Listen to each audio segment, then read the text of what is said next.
What is going on, guys? This is the Poke Tea Time podcast where we serve you up a cup of the hottest takes on what's going on in the Pokemon community. I'm not Shivam, and we have Jeremy, aka Swolepoke, in the house right now. What's going on, man? What's up, Shiv? Thanks for having me today, man.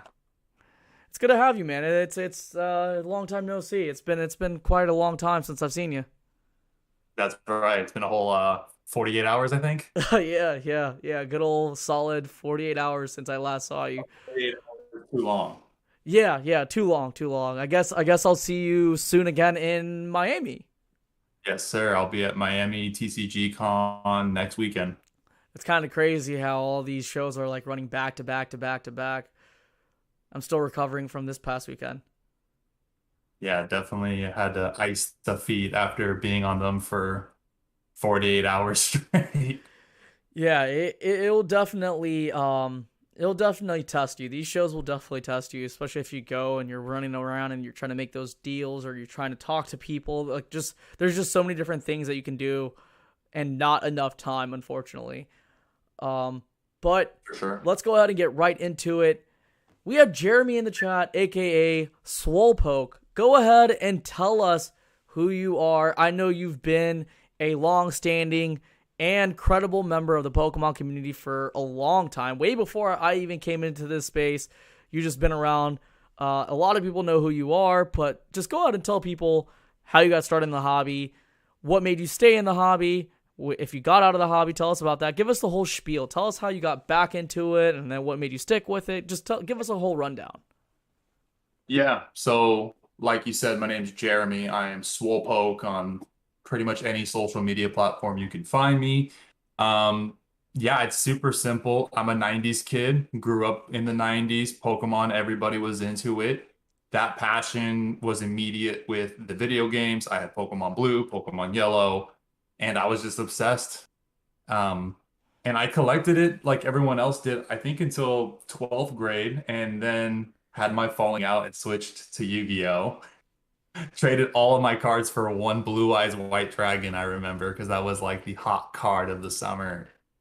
And after that, I didn't really collect Pokemon again. I would buy packs here and there. I have a vivid memory of buying a Aquapolis pack and pulling a hollow Togetic. I remember buying a Neo Revelation pack and pulling a hollow Celebi. But other than that, I didn't really dabble in Pokemon again, except occasionally buying maybe a video game for fun.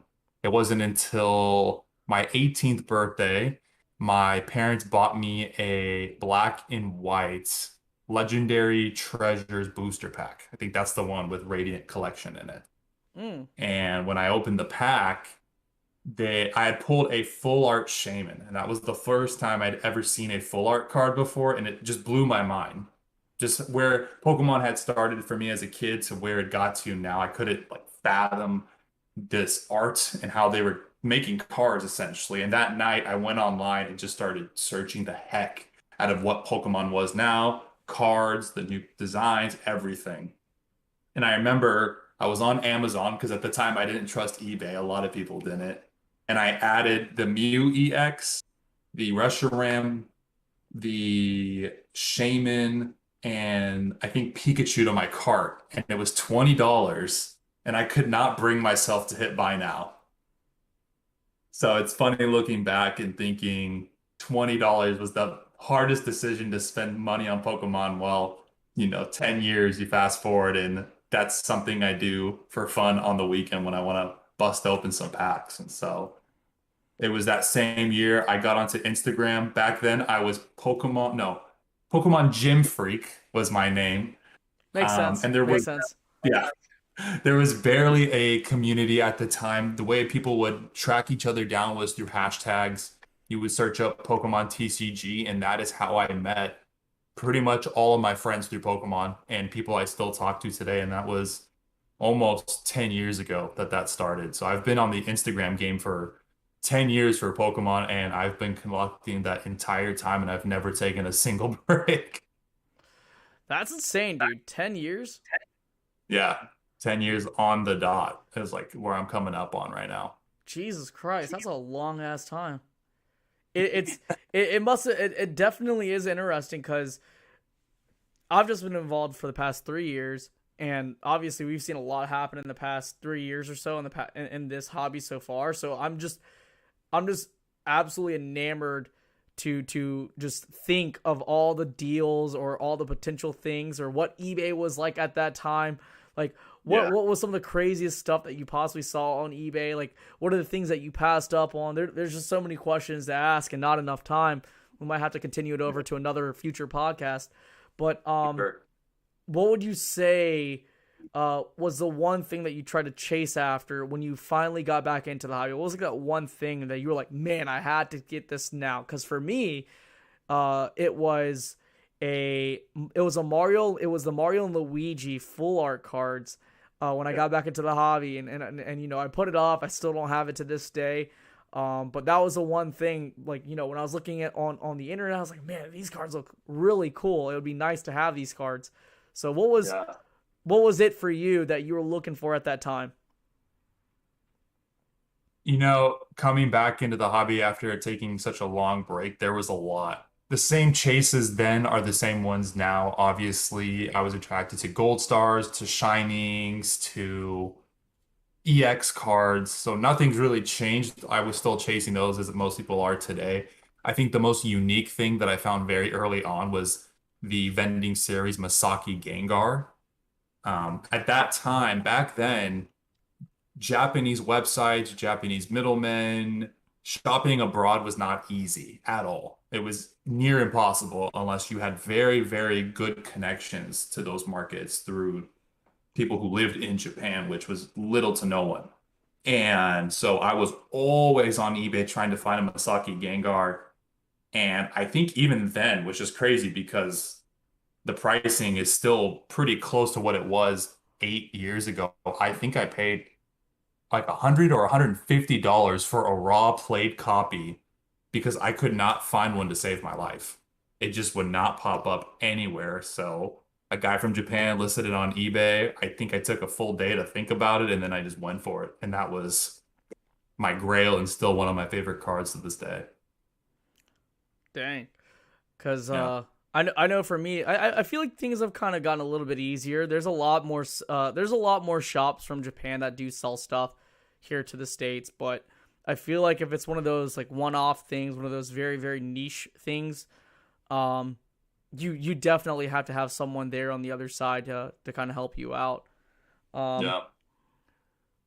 what I know that you're heavily involved with trophy cards, but how what got you up to that point? Because I know myself, you know, one of my future goals is to have a trophy card, specifically a Pokemon Snap contest card. So seeing them for the first time ever in Dallas, I thought that was absolutely sick. So like, what kind of got Yeah. you from, you know, buying a few dollar packs and, you know, putting $20 items in your shopping cart on Amazon up to, you know, dabbling and working with high end cards such as trophy cards?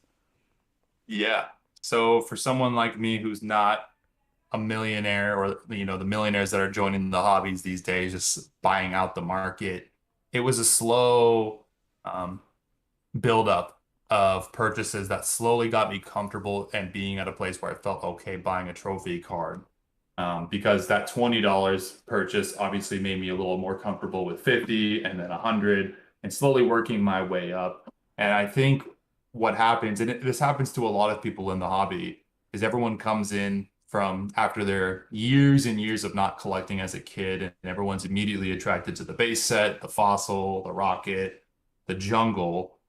Um, and I think after a while, after your collecting taste starts to mature, you start branching out into different sort of sects within the hobby. So, for you, you started getting into Pokemon merchandise, those niche toys, those um, things that are overlooked, the food. I got more and more into Pokemon Center items and cool collectibles from the World Championships. And so I think very quickly, I just realized Japanese cards that weren't released in English just to me were much more attractive and um, just for something that were a lot cooler. So I remember my first trophy card, I think a lot of people might not consider this a trophy, was the Tropical Mega Battle Zapdos.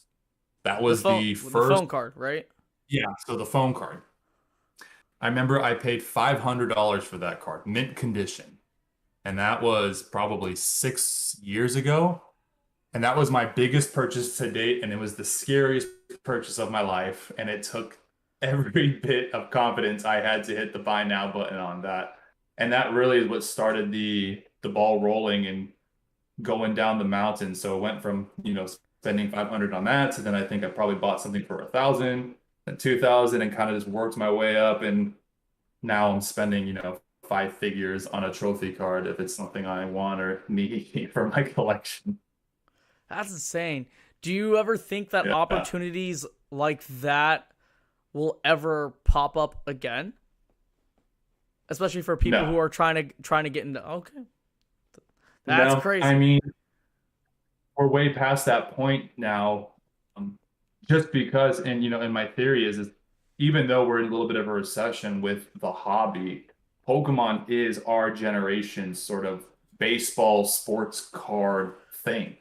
A lot of my friends didn't grow up collecting sports cards. They didn't grow up collecting, hockey or baseball or whatever it is. That was kind of like their parents' niche. Hmm. For us, it was all about Pokemon, Yu-Gi-Oh, 90s nostalgic feelings.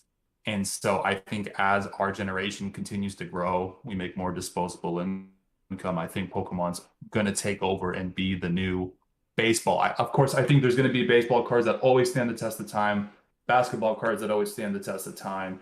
A LeBron James rookie will always be what it is. A Mickey Mantle will always be what it is. But I think the Pokemon hobby in just 20 years is only the beginning of the growth we're going to see. And I think it's going to keep expanding. So I think with trophy cards being the most limited, the higher and Japanese cards being the most limited, we might see dips here and there. We're never going to see them ever go below 4 to 5 figures, depending on what card we're talking about. Is that the same case for modern trophy cards?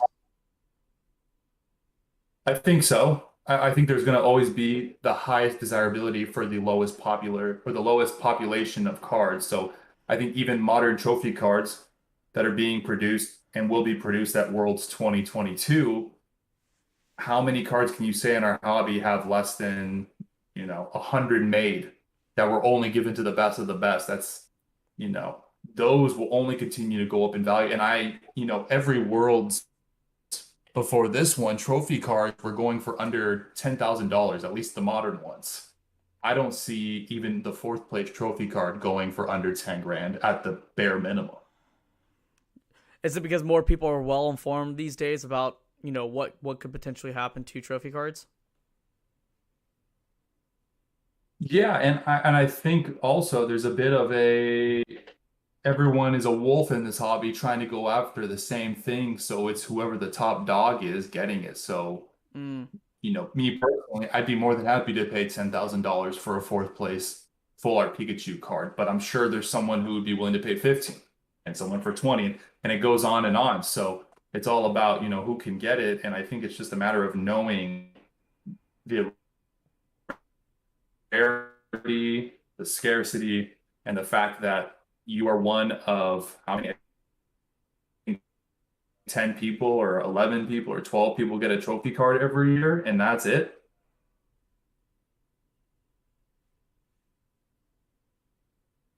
So yeah, yeah. Did you shift? Yeah. You cut out for a second.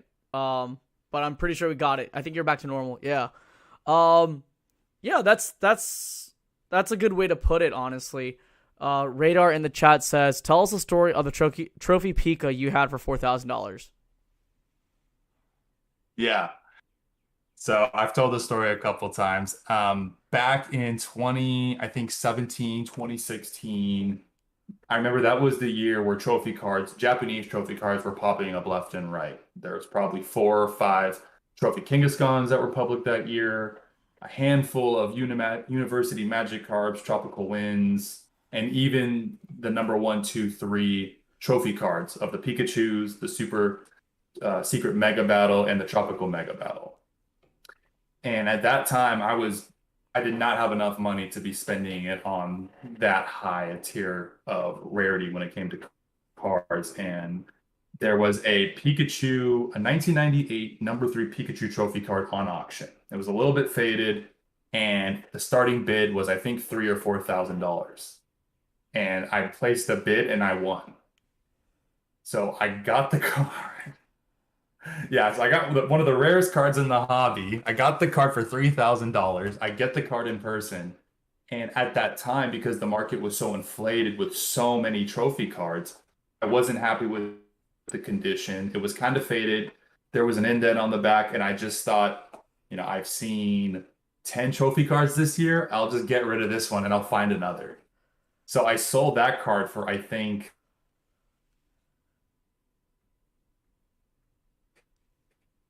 $5,000. And what I sold it for $5,000, and I never got the opportunity again after that. Oh man, that is a kick to the nards. Yeah, Whoa. after that, the market really dried up. Like trophy cards just disappeared after that. So that's probably the biggest regret I have in the hobby is selling that card. That's insane. Pokey Fruitcake says in the chat, shout out to Unicarp only because he just recently got a Unicarp. He traded in 4 PSA 10 Sparkle, I think it's Sparkle Gyarados, 2 Topps Chrome Pokemon for a raw copy of the Unicarp. So that's Oh wow. crazy. Yeah. Equal I know trade. No, that no cash copy. involved. It looks really clean. Yeah, so that's really Wow. cool. So seeing all the trophy cards just this weekend, it was like, man, this is like, for the first time ever I've ever held a trophy card in my hand. I was like, man, that is really cool. I got to hold on to a PSA 9 Pikachu Illustrator card, which I don't know, it still Mhm. hasn't hit me yet. It's one of those things where it's like, whoa, this is a really really expensive card. They Yeah. had security posted up in the front. They basically closed it off for a little bit for me to shoot with the card, and I thought that was really sick.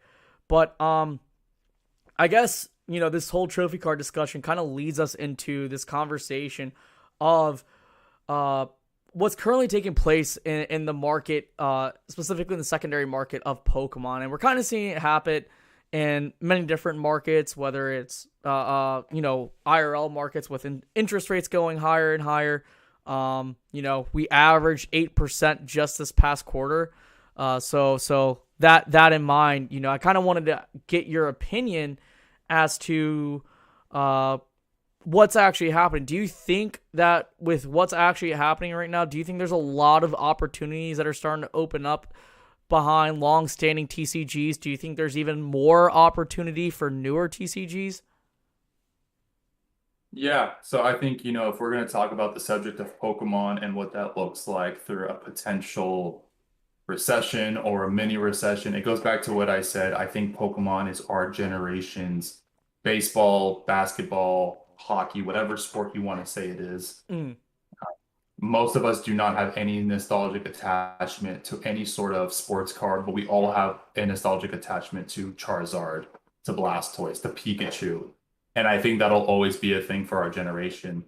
And of course, Pokemon has been on the rise steadily for the last 6 years. And this is just something that's expected to happen.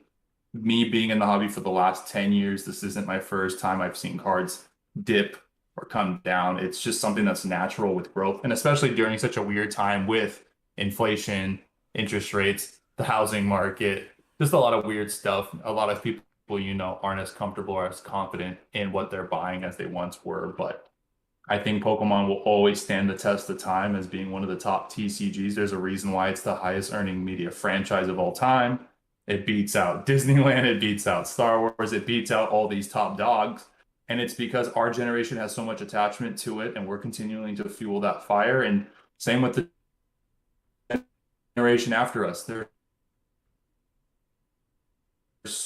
and they all love Pokemon. They all ask about Pokemon, they all collect cards, and it's one of those things where even the next generation is picking it up. So I have confidence that even with the market being as unsure as it is and kind of freaky, I think this isn't the time to panic sell. This isn't the time to do anything drastic. But I think just to kind of hold your ground and maybe even potentially look for a good deal now and maybe thank me later. down the road. I agree with that. I agree with that. Solo things.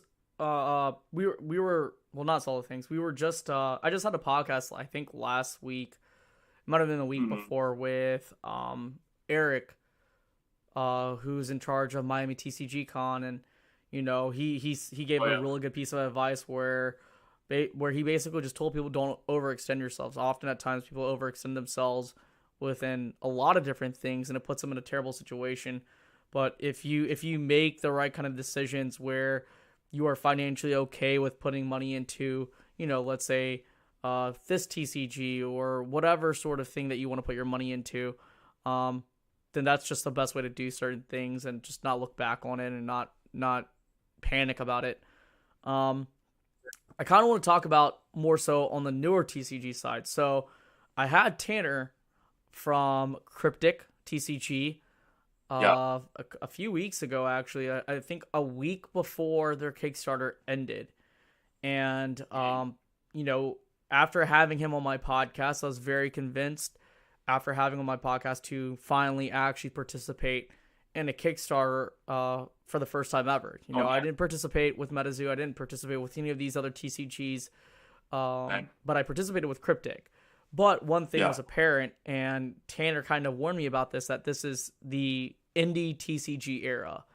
And that didn't hit me until we were in Dallas, Texas, where Yeah. we saw not just one or two. We didn't see just MetaZoo and their $250,000 competition. We didn't just see Cryptic there. We saw, I don't Yeah. know, probably, I want to say 6 to 7 different new TCGs there, maybe even more. Um, Yeah. what are your thoughts on the whole indie TCG, and why do you think people are riding those hype trains for some of these new TCGs? Yeah. So, I think Rudy and even a couple of other big TCG channels say that 98% of these new TCGs are going to fail. And I believe that. I think honestly, we're not going to see more than that 2% make it through this whole new, like you said, indie TCG phase. Um, I think the issue is just everyone and their mom right now is trying to make a TCG and they're willing to do whatever. I mean, you saw Cannabis TCG, which is literally Yeah, just new characters. And yeah, no, I nothing noticed against in them. there. A lot of people seem to be supporting them, which is great. That's not something that's for me, but how realistic does a TCG like that last in our world? And who knows? I could be wrong, and that could be the next big Pokemon thing is Cannabis. But I think what's happening, and even what happened to me, and why I'm slowly dipping my toes in Cryptic, is people are just getting burnt out on the big three. People are kind of getting burnt out on Pokemon. They're getting burnt out on Yu-Gi-Oh! They're getting burnt out on Magic. I mean, at least for me, I just told you I've been in Pokemon for 10 years straight. That's a long time. My my life has been Pokemon day and night, collecting, buying, selling, community, Discord, YouTube, everything. And, as you've noticed, and a lot of people have noticed on Instagram, I'm getting more into Cryptic, collecting Cryptic.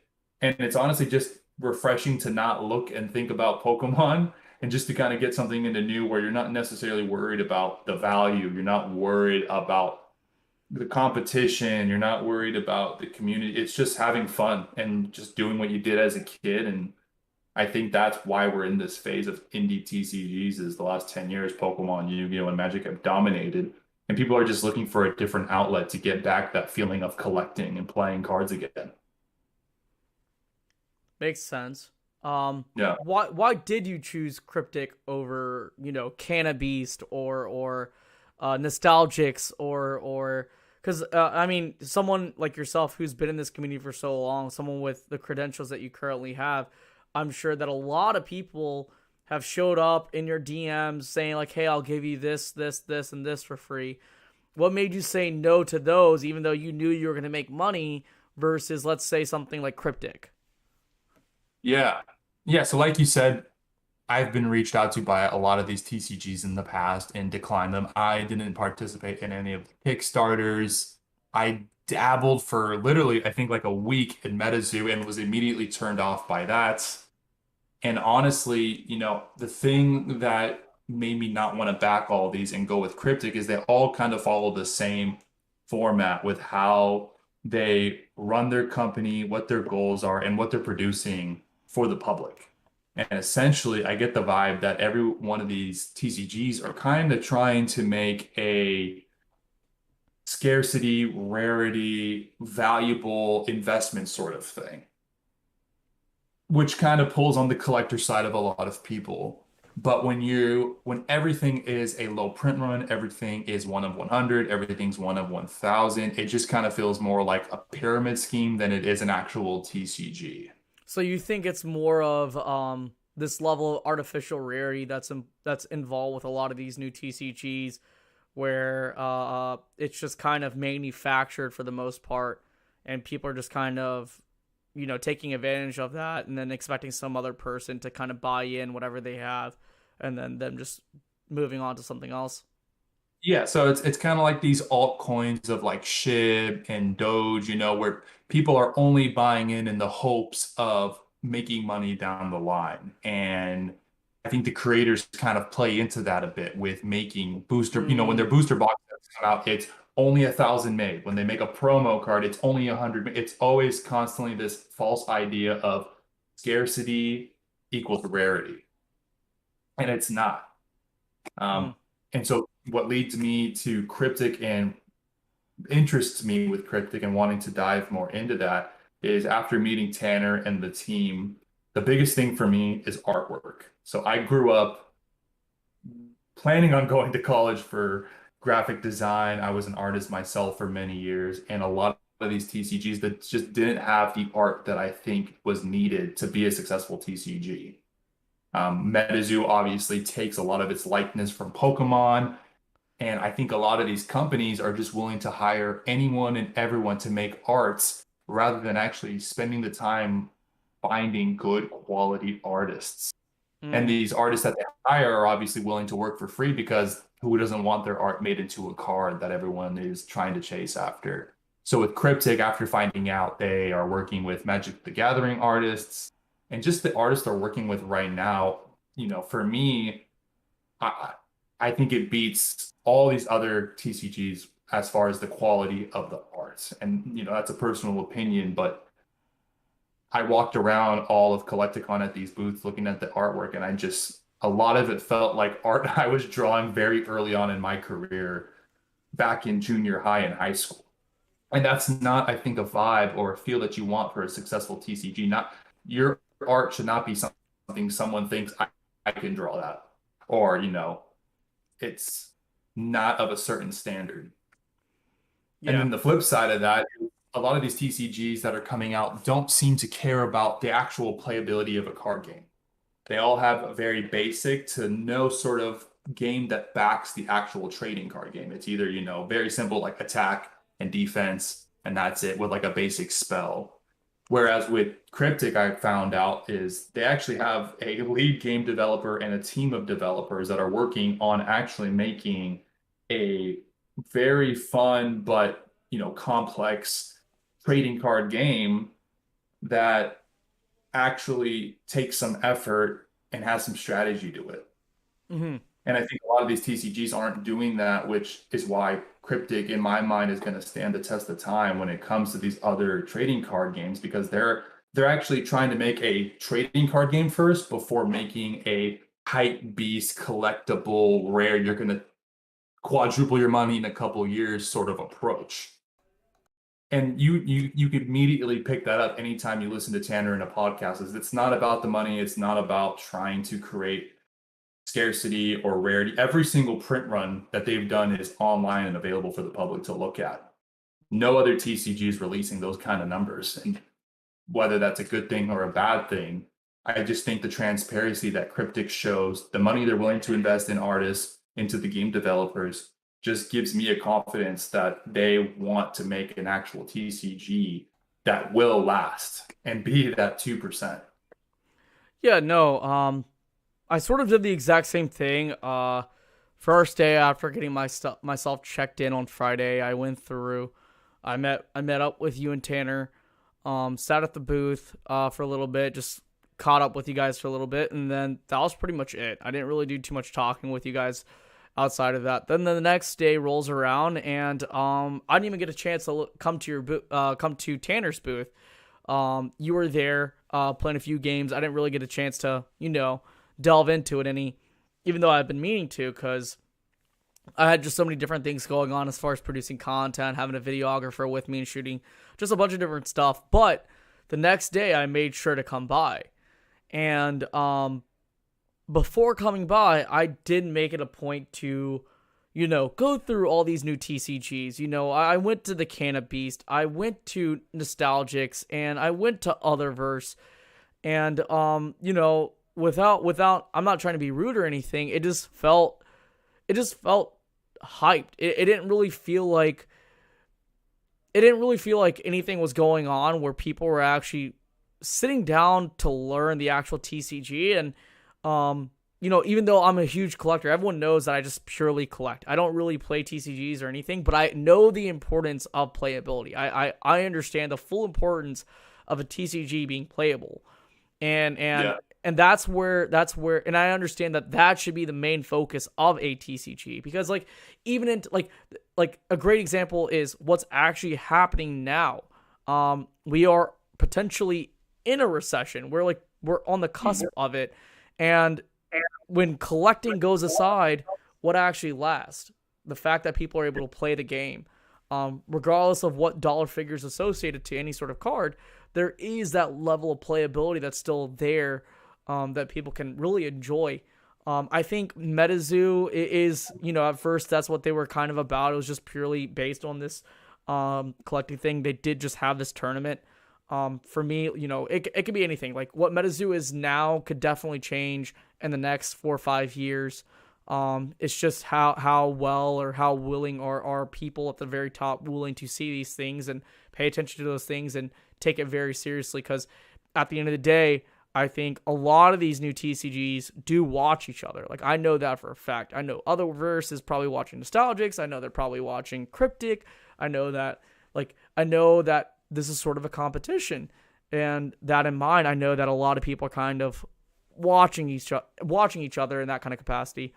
That being said, you said that you didn't really play TCGs growing up.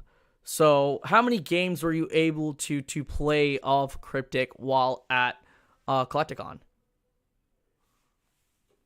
Yeah, so TCGs playing growing up was not a thing. I was purely a collector. I don't know why. I never bothered learning. I just didn't. But with Cryptic, I was able to get in about 4 or 5 games this weekend. And going back to the first time I had ever played Cryptic, I picked it up super easy with someone with no sort of background, and it was just fun. It was easy to get. There were so many strategies going into it, the way they come up with it, the concept. And I heard one of the game developers over the weekend make a funny analogy. He said, Cryptic is like an iPhone where we're not presenting anything new. We're not presenting anything state of the art. Rather, we're just kind of taking the best of all these other TCGs that everyone's known for years and meshed it all together to make a new TCG. So I know a lot of Magic the Gathering, a lot of Yu-Gi-Oh players are coming over to Cryptic right now and only saying good things because we took out the broken mechanics of those games, brought it into Cryptic, and now it makes a fun, free-flowing game that anyone could pick up right away, anyone can learn. And like I told you, I got 4 or 5 games in this weekend with brand new people who've never played before, and they were loving it, coming back multiple times at that booth the entire time, wanting to get more games in. We had one kid at that booth come back, I swear, like 15 times. And he kept asking different people at the booth if they would play with him. He just got in over and over and over, and he was just having such a good time, and he loved it so much. He kept asking us if he could play with one of us every day. That's pretty cool. That's really endearing to hear. Yeah. I guess kind of shifting this back over to Pokemon, because it is a Pokemon podcast. Sure. Where do you see Pokemon? Obviously, you said that Pokemon is going to last for a long time. What do you think that if you've actually had criticisms for Pokemon and the Pokemon TCG as a whole, what would those be? Because Clearly you've been in it for 10 years, but if something could bring that back, what would that be? Not So saying the you ever question left is, Pokemon. yeah, but you're saying what are my criticisms about the Yeah, Pokemon yeah, hobby yeah, right now? yeah, yeah. What would that be? Um, I mean, I think the issue is everyone is so sure of what's going to happen or what's not going to happen. I mean, here I am saying I think Pokemon's going to stand the test of time, but I think everyone sort of has this mindset of they know where the hobby's going, they know what the best purchases are, they know what to invest in, what to sell. And I think ultimately people just need to learn to have fun again collecting the game and the cards and kind of put aside the money, the profits, the stonks because for me personally, like, making that such a big deal of the hobby, for me personally, it just burned me out a bit. Mm, I'm going to be taking a step back from Pokemon probably for a couple of weeks or a month, just kind of giving my brain a rest, not yeah, looking at cards, not of course. looking to buy stuff. But even that, I think that's my biggest criticism is a lot of people don't rest from collecting. They don't rest from buying. They don't rest from selling, and then people get burnt out and tired. And I think it just kind of kills the love for a lot of people. So, as Mm, someone who's been in it for 10 years, anyone who feels even the slightest bit of stress or tiredness, I would say just give yourself, one day a week or even a week out of a month to just not even think about or focus on Pokemon. And I think, that's a big thing right now is a lot more people need to get back into collecting what they like rather than just trying to make money. yeah, I think I kind of do a good job at that. Because I kind of dabble in all facets of the hobby. It's not necessarily just cards. Yeah, For and that me, helps. like, yeah, like for me, I literally just bought this 2000, I think it's 2021 Bandai Shiny Celebi. They don't make shiny Pokemon all the time in Pokemon, and so like getting this when they made the movie, I thought that was really cool. I opened one box and I kept one box sealed. I thought that was Sure. really sick. It's just I'll show small. something cool. You showed something cool. Yeah, So I got here a Pokemon Center 1999 Japanese mouse pad. and that's on your little logo thing. Yeah, that's my logo. I scanned this in and made it part of my logo. But I buy stuff like this that I know is not gonna make me money. I know it's not stonks in the future. It's just something that I love. It's a piece of Pokemon history. And like I said, Pokemon Center stuff is my thing. It's what I collect. When I buy it, I don't buy it with the intent of hoping to make a bunch of money. I buy it because it's fun and it's collecting again like I was when I was a kid. Right. How often would you say you visit PokemonCenter.com now? Oh, every day. I think But you need to meet my good old friend Jordan Fringe, because I think you two would get along really, really well as far as buying Pokemon Center stuff. yeah, I love the Pokemon Center website. I mean, they don't always have stuff that's for me. I did just buy the new Lapras cup holder that goes in the water. Have you seen that? Yeah, I have. I actually have a Lapras over here, so I thought about buying the cup holder, but I was like, you know what? They'll probably come back out with another one again, so I'll just wait. Oh, I got that with the beach towel, so I'm gonna be hanging out by the pool with my drink and that little thing just floating around. That's gonna be really cool, honestly. That'd be really sick. If I had a pool, I would do the same. So all my pool stuff, my Lapras is still in the box. I will say, like, the few times that I've bought stuff out of Pokemon Center, it was just purely out of the fact that I really, really liked it. So like I bought the Bear Bricks Pikachu. I Oh yeah, bought I bought two trains, the Pokemon 25th anniversary trains made by dang. Lionel.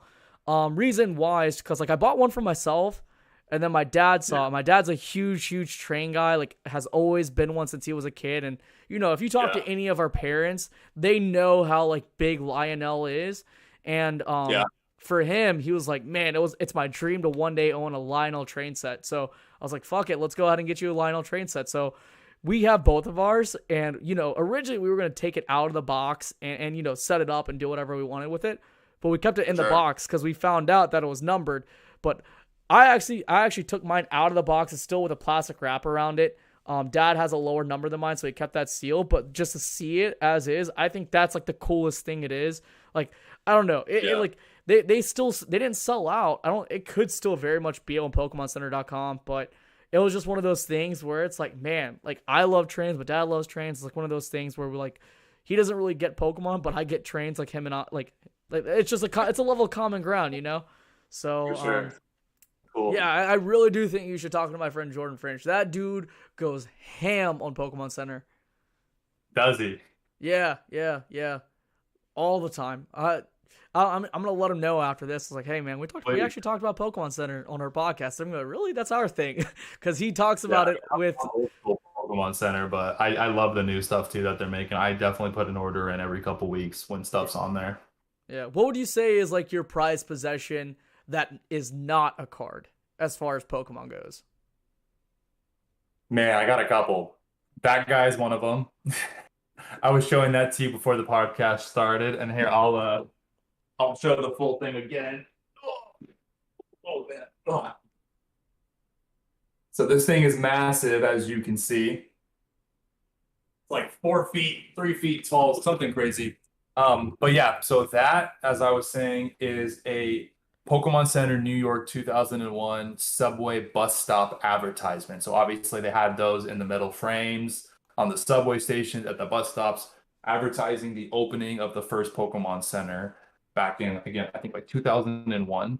And the cool thing about that is that those were actually supposed to be all destroyed once they were done promoting it. Charlie Herlocker actually has the Jigglypuff variant of this, and the person he bought it from, their babysitter growing up, was a part of the marketing team who helped produce these and get them at all the bus stops and the subways. She snuck some out and gave them to him as a kid, and she was the source of the information where they're supposed to destroy these afterwards. But as you can see here, a couple of them made their way out, just like most Pokemon items that were supposed to be destroyed. And something like that to me is just screams nostalgia. And Yeah. it's something I could never see myself parting with. Did you hear about the one girl who found the Lugia PT Cruiser? Yes, that's Crazy. crazy. She also has the Yeah. Pokebug. Yeah, craziness. Dang. Yeah. But yeah, I mean, a lot of my favorite items that I own aren't even Pokemon cards, Mm. and those are some of the things that bring me the most joy getting a chance to look at. Let's see, I have another. Oh, here's a cool one. There, I got a couple stuff in my room here. I'm going to show you. So this is a cool one that I actually picked up a couple months ago. And back in Japan, they did another tournament that was similar to the Trophy Kangaskhan battle. So you know how parents battled with their kids and then they gave the Trophy Kangaskhan card away. So this here is a plaque for when they did it again back in 2017. That is cool. Yeah. So it features the Kangaskhan or the Mega Kangaskhan EX card, but it's a full-on plaque for the third place winner of the person and their parent who competed in the competition. That's neat. That's neat. Yeah. So just something super like random and niche and unique, but it's stuff like that that's like one of my favorite things that I own. Yeah, I say the same thing. For a lot of my close friends, they'll know that even though I don't really have a big card collection, but people know that I'm more than happy to sell off all my cards before I sell off any of my major collectibles right here in the back, because like they just mean so much more to me than cards. Like back in 2020, I sold 2 Plasma Storm booster boxes to get 2 toys, and people thought I was crazy. But I was like, you know what? They're cool. Like, how often do you find it? And now, like, you just don't really see it. I only know, like, our buddy Cash Ketchum. He has. I always say that, like, publicly, I'm the number one Pokemon toy collector. Nah, that guy is the number. Like, I'm being serious. That guy is the number one Pokemon toy collector in the world.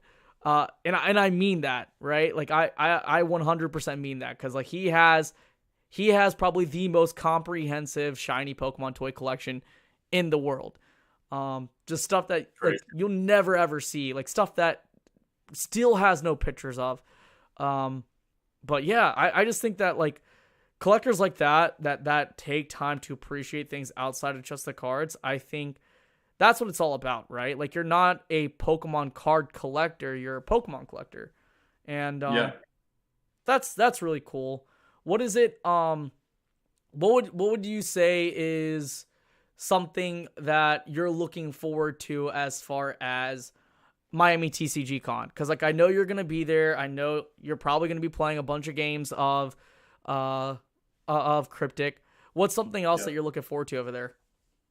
Yeah. So for anyone who hasn't been to any of the Collecticon events, any of the Worlds events, anything where you can come together with other people who have the same collecting interests and love for Pokemon, I'm just looking forward to the community. There is nothing more fun and more exciting than getting to, meet you, getting to hang out with people I've been talking to for the last 10 years. I'm at Ryan's Card House. Um, he did a box opening with Chum Lee. That Mhm. guy and I have known each other on Instagram for like 6 or 7 years, and we've never met in person. So the cool thing about these events and the thing that just I always look forward to is just how it brings the community together. And you get to just interact, sit down and have a beer, talk about your favorite Pokemon card, and you're around a bunch of people who just get it. You Yeah, know, yeah. it's fun hanging out with your friends and your family, but they don't get it. They don't get like the love that like no like if I told my family like, oh, I bought this really cool poster, like they're like, oh, okay, that's sweet. But like, when I talk to you, you're like, that's one of the most amazing things I've ever seen. I It need is. that. I have not stopped bothering you about buying it ever since you told me about it. Yeah. And people just get it. And it's fun. It's fun being around people who are excited for you and you can be excited for them and what they're doing and how they've come along and what they're buying and what they're doing. Yeah, You it's know, it's the passion that you can understand. It's the yeah. passion. Yeah, like you can definitely see the joy and the love behind it, and you can just really relate to it, and like you just get it. Yeah. I agree. I Yeah. agree. Are That's the you best part. are you planning on going to Worlds this year? I don't know. Before COVID, before the messes, everything, before getting married, 'cause I'm obviously a married man now. Yeah. Um, it's just difficult. And I'd love to go to Worlds. Honestly, anyone who hasn't gone to Worlds that has the opportunity to do so, it's just like the conventions. It's exhilarating, the atmosphere, all the Pokemon merchandise and all the banners and seeing the collectors and trading. It's a blast. So before we had Collecticon and Miami TCG Con and all these things, we had Worlds. Worlds was like the only Only thing. Yeah. event where you knew Pokemon collectors were going. Yeah. So hopefully World still holds that same um, value to people and hopefully Collecticon hasn't totally taken that away from them, but World is just a fun experience. It's fun. There's like an energy. I don't know how to describe it. It makes it feel like this really, really big thing outside of like the everyday norm of just collecting and buying cards. It's an experience. I think it makes all of this, like the whole social media aspect, real. It makes it really real, right? Like I go on Instagram, I get to see cool collections and all this and that, but like what really makes it into reality is actually going to these shows, actually meeting the people behind these accounts that you just interact with on a normal basis. Like, some of my closest friends I made, some of the friends that I made through here, which is like really weird to say. Like growing Yeah. up, I was like, I'm not gonna make friends through the internet. Like that's weird. Like you would hear people like making friends by playing Call of Duty or something, and it's like that wasn't me. It's like, you know, I Yeah. I come from a small town. My friends are my friends that I grew up with all throughout my entire life, but like they Yeah. don't really collect Pokemon, but they do kind of get it in a way. But it's not the same. It's not the same as like us staying up till like 3 o'clock in the morning with other content creators and other people who love Pokemon. It's just a completely different thing. And I just think Yeah. that's like the best part about it. Like I always go back to so like my first event ever was the second Collecticon in Dallas. And Mm. literally all of us literally sat down in the lobby, like myself, Real Breaking Nate, Super Duper Danny, Laura, like all these different people just in one lobby, literally just opening stuff up. Like even Kanto Shark was there at the time. We were just up until like 5 or 6 o'clock in the morning, and it's like, is that like none of us are like it's just a weird thing, and it's like it only happens at these shows, and so like it always makes me excited to go to these shows. Like even though it takes a Yeah. lot out of me physically, it's so worth it. Yeah. And Pokemon Radar in the chat even said, Pokemon is powerful, created some of my best friendships. And I went to Swole's wedding. Yeah, I And he remember. I did. remember him go. Yeah, that was Pokemon last year, right? Radar, yeah, met through Pokemon, and he's one of my closest friends, like even in real life. And so, even so much so, he went to my wedding with Laura. Yeah. So yeah, you definitely make friends in here who understand you in a different way than everyday friends do and family. And it's powerful. It's fun. And that's what makes the convention so fun. It's more so like a family get together than it is like a bunch of nerds hanging out talking about cards. It's that, but it feels like so much more. Yeah. Yeah. I mean, I totally agree. I think, um, with all that's going on, I really do hope to see more of this happen. I really do hope to see more community involvement with these shows and stuff like that. I totally understand the whole traveling aspect, but that's part of the reason why I want to go to every single show, because it's like there's always cool people to meet in, whether it's like North Carolina, whether it's Florida, whether it's Chicago, whether it's there's cool people everywhere to really meet, and it doesn't just stop in just social media. I think a lot of people are doing themselves a complete disservice if they just keep their hobby to social media, and I can understand that, but you're really missing out. For sure. Yeah. Um, Quick question before we end the podcast, because we do have about 7 minutes left and our average runtime is about an hour. Typically, I will go through our sponsorships after this, but what's one Pokemon card that you are still chasing to this day after 10 years? What is the one card, if you could say this is the end all be all card before, metaphorically hanging up the Swolpoke jersey of collecting, what would that be? And then what would be the cryptic grail for you? Okay, so for Pokemon cards, so it's funny you say the end all be all because there is something like that, but it's not a Pokemon card for me. Okay, then what is it? So I can't disclose what it is because I'm actually acquiring it next month. Oh shit. So it's gonna be it's literally the top thing for me. After this is like I'm literally taking a vacation from Pokemon and you'll see me back in like a month or so, but Going I after don't want to something go into else. detail. Yeah, I'll show it to you. I'll bring it maybe on another podcast or something, but it's something I got to keep under wraps until I'm actually like holding it in my hands. Um, but yeah, so it's coming. I don't want to give too many details. No one knows about this yet at all. I haven't told a soul what the item is, but it is like the top dog for me. Now it's gonna bother me because you said it's not a card. It's really gonna bother me. Well, don't worry. I'll do some detective work. I'm gonna try and figure it out, When even though I it when probably I won't get happen. it in hand, when I get it in hand, I'll show it to you privately before it goes out. Bet. You'll like it. Oh, I mean, you never disappoint, so I'm gonna take your word for it. What would be the number one cryptic card that you would like to have that you're finding it right now the most difficult to have, or are you just waiting for that Kickstarter Brassman's will card? Yeah, man. So right now, Tanner sent out, those Riddle 66 boxes. Yes.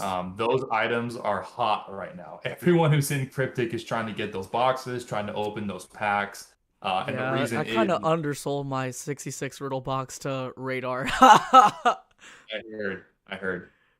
But the reason why is because those boxes, there's 4 one-of-one cards in there of the strongest characters in the game. So any one of those one-of-ones is probably my number one chase card right now, at least until the Kickstarter comes out. Once the Kickstarter comes out, there's going to be 66 personally signed cards by the artist inserted into the set. And Wow. that's probably going to be my top chase is getting one of those since I'm a big signature card guy. Is it kind of like Weiss where it'll have that gold full etching on the card, or is it actual signatures that you can get PSA DNA certified through PSA? Yeah, no, it's actual signatures. So Tanner sent out 66 like blank cards. It's the artwork with a blank slot. He sent them out to the artist. The artist signed them, sent them back, and they're going to be randomly inserted in the Kickstarter sets. Ooh. So You your know, it'll be chances of pulling one is like 0.0001%, but that's gonna be like the top dog in the new Kickstarter set coming it out. would not surprise because like I know Tanner is like all about the artwork. Like he's willing to put the footwork, the legwork to actually buy artwork. Um, Yeah. another reason why I bought into so I actually bought into the Kickstarter. I bought the tier 3 just because I don't want to spend too much money on it. I want to be fairly liquid for other things that I wanted to buy for my personal collection. But For sure. he got an original from Christopher Rush, and for those guys who know, and Yeah.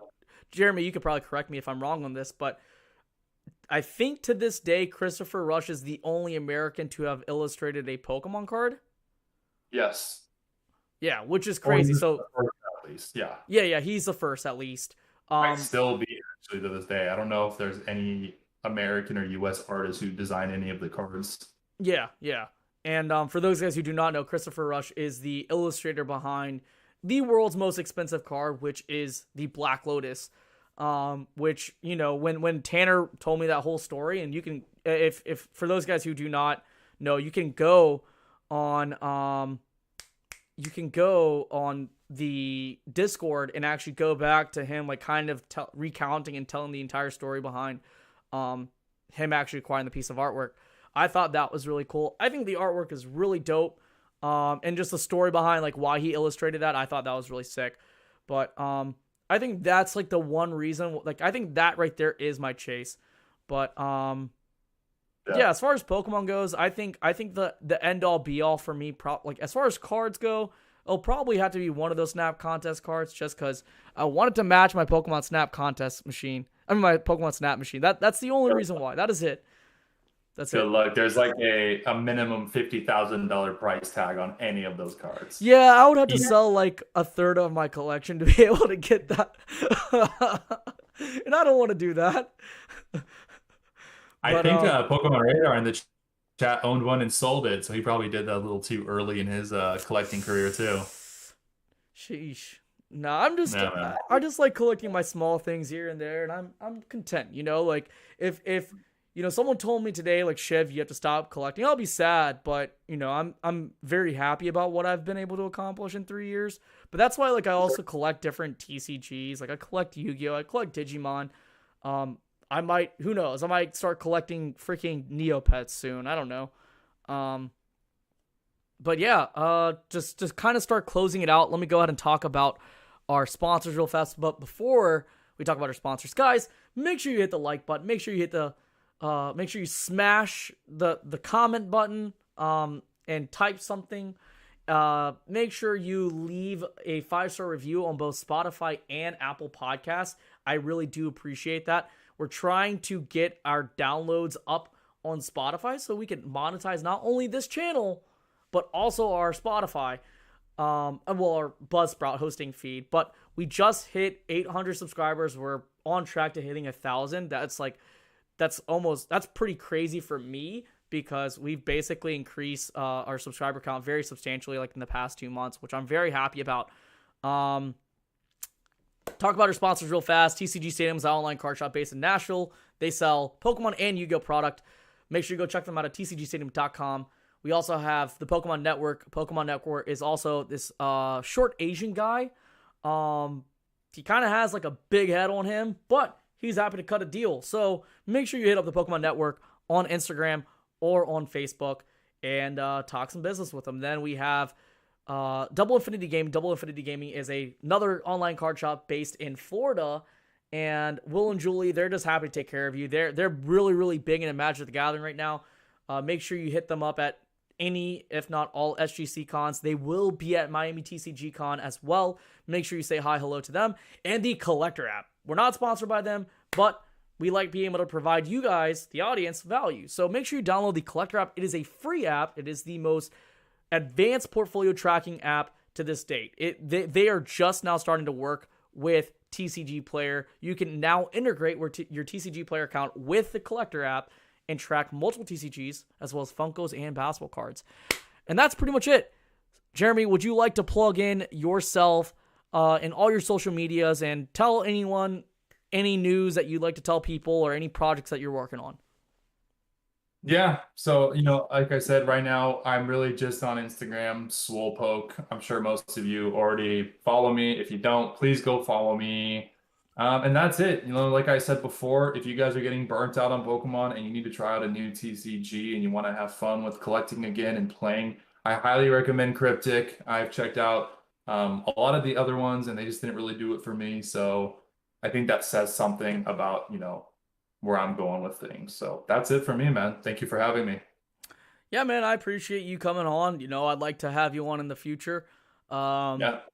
Definitely, if it's crazy enough, once I see this crazy item that you get, we might have you on. Um, but Yeah, man. on that note, do you know how we sign off on this podcast? I don't. You're gonna have to tell me. So it's kind of cringy. Still, I don't even know if my audience does this with Okay. while we do this. But we're gonna go ahead and do it. You get like an imaginary teacup. You stick your pinkies up, then you say pieces, and then you salute out.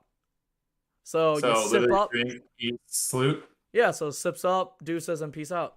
Or well, peace out, then salute out. All Give right, me a so countdown. yeah, on three, 1, 2, 3, sips up, pieces, and we're out. See you guys in the next one.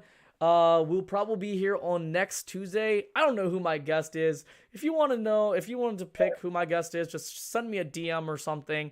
I don't know. I'll be in Charlotte having a good time. I'll see you guys in the next one, and peace. Classic Swole. Got it.